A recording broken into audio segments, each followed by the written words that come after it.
IPL 2025 సీజన్లో Delhi star batter KL Rahul super form continue అవుతోంది. ఢిల్లీ విజయాల్లో కీలకంగా మారిన రాహుల్ మరోసారి దుమ్ము రేపాడు. అరుణ్ జైట్లీ స్టేడియం వేదికగా శతక్ కొట్టాడు. ఈ క్రమంలో సరికొత్త చరిత్ర సృష్టించాడు. టీ20 క్రికెట్లో అత్యంత వేగంగా 8,000 పరుగులు చేసిన భారత క్రికెటర్గా కేఎల్ రాహుల్ రికార్డు నెలకొల్పాడు.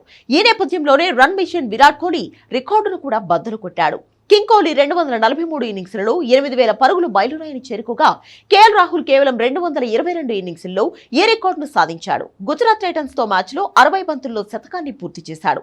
టీ20లో అతి తక్కువ ఇన్నింగ్స్లో 8,000 పరుగులు పూర్తి చేసిన మూడో బ్యాటర్గా కూడా కేఎల్ రాహుల్ రికార్డును సాధించాడు.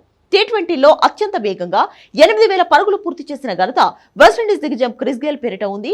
క్రిస్ గేల్ 213 ఇన్నింగ్స్ల్లో ఈ ఘనతను సాధించాడు. పాకిస్తాన్ ఆటగాడు బాబర్ అజాం 2022లో తన 227 మ్యాచ్లో 218 ఇన్నింగ్స్లలో ఈ మైలురాయిని సాధించాడు. మూడో స్థానంలో కేఎల్ రాహుల్ ఉండగా తర్వాతి స్థానాల్లో వరుసగా విరాట్ కోహ్లీ, పాక్ క్రికెటర్ మహ్మద్ రిజ్వాన్ ఉన్నారు.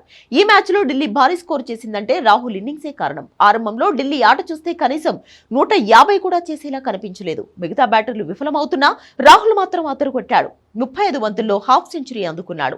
హాఫ్ సెంచరీ చేశాక రాహుల్ గేర్ మార్చాడు. 25 బంతుల్లోనే 50 నుంచి 100 పరుగుల మార్కుకు చేరుకున్నాడు. 60 బంతుల్లో సెంచరీ చేసి ఐపీఎల్లో తన 5వ శతకాన్ని నమోదు చేశాడు. దీంతో ఐపీఎల్లో అత్యధిక సెంచరీలు చేసిన 4వ ప్లేయర్ గా నిలిచాడు. ఈ జాబితాలో Virat Kohli 8, Jos Buttler 7, Chris Gayle 6 Rahul కంటే ముందున్నారు. తన బ్యాటింగ్ తో ఐపీఎల్లో 3 వేర్వేరు ఫ్రాంచైజీల తరఫున సెంచరీ చేసిన తొలి ప్లేయర్ గా కేఎల్ రాహుల్ నిలిచాడు. రాహుల్ గతంలో Punjab Kings, Lucknow super Giants తరపున కూడా సెంచరీలు చేశాడు.